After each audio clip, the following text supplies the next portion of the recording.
Bismillahirrahmanirrahim. Assalamualaikum warahmatullahi wabarakatuh. Saya Rahmi dari kelompok 4 akan memaparkan hasil makalah kelompok saya tentang Undang-Undang Pengolahan SIS. Nah, dalam Undang-Undang 1945 pada bagian agama pasal 34 menegaskan bahwa fakir miskin dan anak-anak terlantar dipelihara oleh negara, dan negara mengembangkan sistem jaminan sosial bagi seluruh rakyat yang lemah. Dalam rangka menindaklanjuti Undang-Undang Dasar 1945 itulah Presiden Republik Indonesia yang ketiga membuat dan mewarapkan Undang-Undang Nomor 38 Tahun 1999 tentang pengolahan zakat, yang kemudian disempurnakan lagi di zaman Presiden ke-6, yaitu Undang-Undang Nomor 23 Tahun 2011, dan dibuat juga PP Nomor 14 Tahun 2014 tentang pelaksanaan pengolahan Undang-Undang Nomor 23 tentang pengolahan zakat. Undang-undang yang terdiri dari 11 bab dan 47 pasal. Selama pengolahan zakat berdasarkan Undang-Undang Nomor 38 Tahun 1999 tentang pengolahan zakat ini dinilai sudah tidak sesuai lagi dengan perkembangan kebutuhan hukum dalam masyarakat, sehingga perlu diganti. Dalam undang-undang pasal 1 dijelaskan bahwa 1. Pengolahan zakat adalah kegiatan perencanaan, pelaksanaan, dan pengorganisasian dalam pengumpulan, pendistribusian, dan pendayagunaan. 2. Zakat adalah harta yang wajib dikeluarkan oleh seorang muslim atau badan usaha yang diberikan kepada yang berhak menerimanya sesuai dengan syariat Islam. Ketiga yaitu infak. Infak adalah harta yang wajib dikeluarkan oleh seseorang atau badan usaha di luar zakat untuk kemaslahatan umum. Yang keempat yaitu sedekah. Sedekah adalah harta atau non-harta yang dikeluarkan oleh seseorang atau badan usaha di luar zakat untuk kemaslahatan umum. Itulah materi dari saya. Kurang dan lebihnya mohon dimaafkan. Wassalamualaikum warahmatullahi wabarakatuh. Saya lanjutkan ke pemateri kedua, yaitu Vicky Arfianti Mutiara Sabil. Terima kasih. Bismillahirrahmanirrahim. Langsung saja, terima kasih kepada pemateri sebelumnya. Di sini saya akan melanjutkan materi selanjutnya, yaitu mengenai pertimbangan dalam Undang-Undang Nomor 23 Tahun 2011, yaitu A.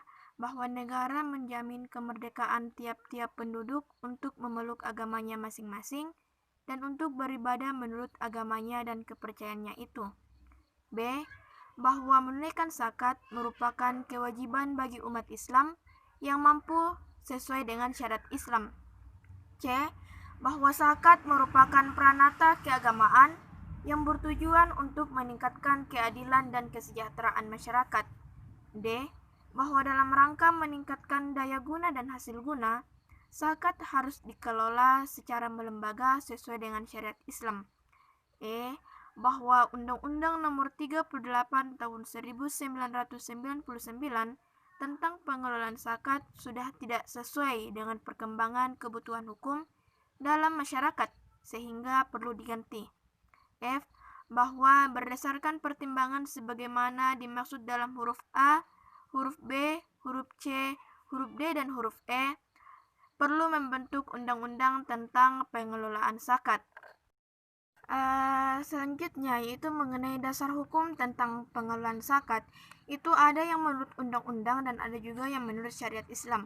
Nah, menurut undang-undang itu terdapat dalam Undang-Undang Dasar 1945 pasal 29 ayat 2, di mana yang berbunyi, negara menjamin kemerdekaan tiap-tiap penduduk untuk memeluk agamanya masing-masing dan untuk beribadah menurut agamanya dan kepercayaannya itu. Yang kedua adalah Undang-Undang Nomor 23 Tahun 2011 pasal 1 ayat 2 yang berbunyi, zakat adalah harta yang wajib dikeluarkan oleh seorang muslim atau badan usaha untuk diberikan kepada yang berhak menerimanya sesuai dengan syariat Islam. Nah, berikutnya adalah menurut syariat Islam, di mana menurut syariat Islam itu terdapat dalam rukun Islam yang ketiga, yaitu menunaikan zakat. Di mana dalam menunaikan zakat ini biasanya kita akan mengeluarkan 2,5% dari uang simpanan kepada yang lebih membutuhkan. Nah, yang kedua adalah Quran surah At-Taubah ayat 34 sampai ayat 35. Yang ketiga itu terdapat dalam Quran surah Al-Baqarah ayat 43 yang berbunyi wa aqimus sholata wa atuz zakata warka'u ma'ar raki'in, yang dimana artinya adalah dan dirikanlah salat, tunaikanlah zakat, dan rukulah beserta orang-orang yang ruku. Nah, selanjutnya yaitu mengenai pengelolaan zakat, di mana dalam pengelolaan zakat ini terdapat dalam pasal 2 yang dimana itu harus berdasarkan kepada 7 asas, yaitu yang pertama adalah syariat Islam. Dalam penyaluran zakat, lembaga yang berwenang itu harus mengikuti, sebenarnya bukan hanya lembaga yang menyalurkan zakat, tetapi juga orang-orang yang akan memberikan zakatnya, di mana mereka harus benar-benar memperhatikan bagaimana tentang syariat Islam itu, apakah dalam penyaluran dan penerimaan zakat ini sudah sesuai dengan tuntunan syariat Islam. Yang kedua adalah amanah. Nah, amanah ini khususnya terutama kepada lembaga atau pihak-pihak tempat di mana para pemberi zakat ini akan menyalurkan zakatnya. Nah, orang yang menyalurkan zakat itu sudah percaya kepada lembaga-lembaga yang akan yang bertugas untuk menyalurkan zakat ini. Jadi para lembaga ini harus memiliki sikap dan sifat amanah dalam penyaluran zakatnya. Yang ketiga adalah kemanfaatan. Nah, dalam pengelolaan zakat ini itu harus bermanfaat bagi semua orang, bukan hanya yang menerima zakat, tetapi juga bagi pemberi zakat. Yang keempat adalah keadilan. Nah, dalam pengelolaan zakat ini atau penyaluran zakat ini itu haruslah disalurkan dengan cara yang adil, tanpa membeda-bedakan orang lain atau kaum khusus lainnya. Yang kelima adalah kepastian hukum. Nah, dalam menyalurkan zakat ini itu sudah tertuang dalam aturan-aturan atau undang-undang yang berlaku di suatu negara. Jadi selain harus memperhatikan syariat Islam, itu kita juga harus memperhatikan apakah sudah sesuai dengan tuntunan atau aturan dalam suatu negara tersebut. Nah, berikutnya adalah terintegrasi, dan yang ketujuh adalah akuntabilitas. Nah, selanjutnya itu tujuan pengelolaan zakat. Nah, dalam pasal 3 Undang-Undang Nomor 23 Tahun 2011 itu sudah ada tercantum mengenai tujuan dari pengelolaan zakat ini, di mana itu ada dua. Yang pertama yaitu meningkatkan efektivitas dan efisiensi pelayanan dalam pengelolaan zakat. Jadi dengan adanya pengelolaan zakat ini diharapkan dalam penyaluran dan pengumpulan zakat ini itu lebih teratur, benar, dan juga sesuai dengan waktunya, tepat waktu.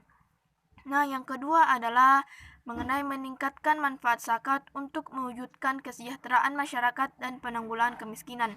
Jadi, dengan adanya pengelolaan zakat ini diharapkan nantinya zakat ini akan terbagi sesuai dengan semestinya, di mana kita dapat mengetahui bahwa siapa-siapa saja sebenarnya yang akan disalurkan zakat ini. Jadi nantinya akan benar-benar tersalur pada siapa yang semestinya, terutama orang-orang yang membutuhkan, sehingga itu sangat berdampak terhadap penanggulangan kemiskinan. Nah, selanjutnya yaitu mengenai pasal 6 dalam Undang-Undang Nomor 23 Tahun 2011 ini, yaitu mengenai lembaga. Nah, dalam pasal 6 ini berbunyi, Basnas merupakan lembaga yang berwenang melakukan tugas pengelolaan zakat secara nasional. Nah, jadi Basnas ini merupakan lembaga pemerintah non-struktural yang bersifat mandiri dan bertanggung jawab kepada Presiden melalui Menteri Agama. Jadi, lembaga Basnas ini itu tidak berdiri sendiri, karena nantinya setelah melakukan semua tugasnya, baik itu dari pengumpulan zakat ataupun juga dengan dari penyaluran zakatnya, itu nantinya akan semuanya disampaikan atau dilaporkan kepada Presiden, tentunya dengan melalui Menteri Agama. Nah, selanjutnya adalah itu mengenai pelaksanaan tugas dari Basnas sendiri. Itu tentunya tertuang dalam pasal 7 Undang-Undang Nomor 23 Tahun 2011 yang berbunyi itu yang pertama adalah dalam melaksanakan tugas sebagaimana dimaksud dalam pasal 6, Basnas menyelenggarakan fungsi A. Perencanaan, pengumpulan, pendistribusian, dan pendaya gunaan zakat. B. Pelaksanaan pengumpulan, pendistribusian, dan pendaya gunaan zakat. C. Pengendalian, pengumpulan, pendistribusian, dan pendaya gunaan zakat. Dan D.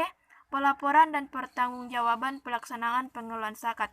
Jadi dalam menyelenggarakan pengelolaan zakat ini tentunya terlebih dahulu haruslah direncanakan dengan matang bagaimana harusnya pengelolaan zakat ini agar berjalan sesuai dengan semestinya. Nah, yang kedua itu pelaksanaan. Setelah merencanakan apa-apa saja, tentunya itu selanjutnya kita akan melaksanakan sesuai dengan rencana sebelumnya. Nah, ketika telah melaksanakan semua pelaksanaan dari pendistribusian dan pendaya gunaan zakat ini, tentunya kita harus memperhatikan apakah sudah sesuai dengan rencana awalnya. Nah, ketika telah sesuailah dari rencana itu, yang terakhir adalah pelaporan, di mana nantinya Basnas itu sesuai tadi dalam pasal 6, Basnas akan melaporkan kepada Presiden melalui Menteri Agama. Nah, yang kedua adalah dalam melaksanakan tugas dan fungsinya, Basnas dapat bekerja sama dengan pihak terkait dengan ketentuan peraturan perundang-undangan. Yang ketiga, Basnas melaporkan hasil pelaksanaan tugasnya secara tertulis kepada Presiden melalui Menteri dan kepada Dewan Perwakilan Rakyat Republik Indonesia paling sedikit 1 kali dalam 1 tahun. Jadi sesuai kembali lagi kepada pembahasan sebelumnya di mana Basnas akan melaporkan hasil dari pengelolaannya. Jadi dalam 1 tahun itu minimal sekali Basnas harus melaporkan 1 kali. Jadi sangat tidak boleh jika Basnas tidak melaporkan 1 kali saja dalam 1 tahun. Mungkin itu saja yang bisa saya sampaikan. Saya serahkan kepada pemateri selanjutnya, yaitu Saudari Andi Wahyuningsih Tendriawaru. Assalamualaikum warahmatullahi wabarakatuh. Perkenalkan, nama saya Andi Wahyuningsih Tendriawaru. Saya akan melanjutkan materi dari teman saya, yaitu perbandingan Undang-Undang RI Nomor 38 Tahun 1999 dan Undang-Undang RI Nomor 23 Tahun 2011 tentang pengelolaan zakat. Undang-Undang RI Nomor 23 Tahun 1999 tentang pengelolaan zakat mengelola zakatnya dengan meningkatkan sistem pengelolaan zakat, memuat penjelasan pengelolaan zakat, mesaki, agama, dan menteri. Pengelolaan zakat berasaskan iman dan takwa, keterbukaan dan kepastian hukum sesuai dengan Pancasila dan Undang-Undang Dasar 1945. Zakat yang telah dibayarkan kepada badan amil zakat atau lembaga amil zakat dikurangkan dari laba pendapatan sisa kena pajak dari wajib pajak yang bersangkutan sesuai dengan peraturan perundang-undangan yang berlaku. Setiap pengelola zakat yang karena kelalaiannya tidak mencatat atau mencatat dengan tidak benar harta zakat, infak, sedekah, wasiat, waris, dan kafarat sebagaimana dimaksud dalam pasal 8, pasal 12, pasal 13 dalam undang-undang ini diancam dengan hukuman kurungan selama-lamanya 3 bulan atau denda sebanyak-banyaknya 3 juta. Tindak pidana yang dimaksud pada ayat di atas merupakan pelanggaran. Dibandingkan itu, Undang-Undang RI Nomor 23 Tahun 2011 tentang pengelolaan zakat. Zakat dikelola secara lembaga sesuai syariat Islam. Memuat penjelasan pengelolaan zakat, infak, sedekah, mustahik, Basnas, Las, UPS, setiap orang, hak amil zakat, dan menteri. Pengelolaan zakat berasaskan syariat Islam, amanah, kemanfaatan, keadilan, kepastian hukum, terintegrasi dan akuntanbilasi. untuk melaksanakan tugasnya. Basnas dibiayai dengan anggaran pendapatan belanja negara dan hak amil. Zakat dibayarkan oleh musaki kepada Basnas atau LAS dikurangi dari penghasilan kena pajak.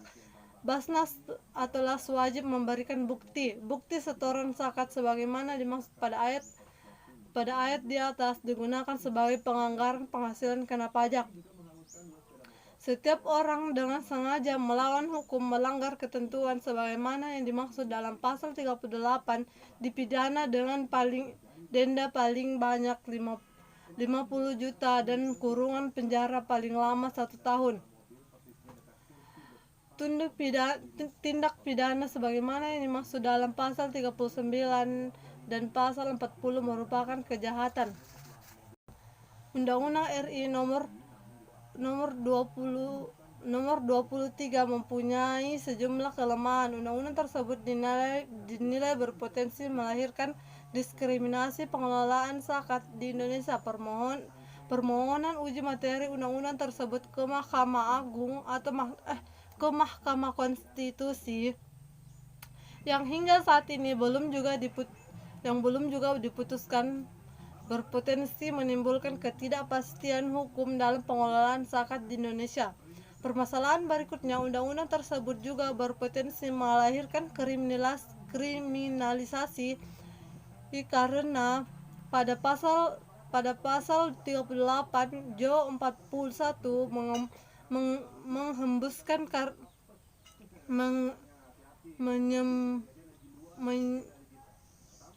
menyebutkan secara tersurat bahwa setiap orang dilarang dengan sengaja bertindak selaku amil zakat tanpa izin.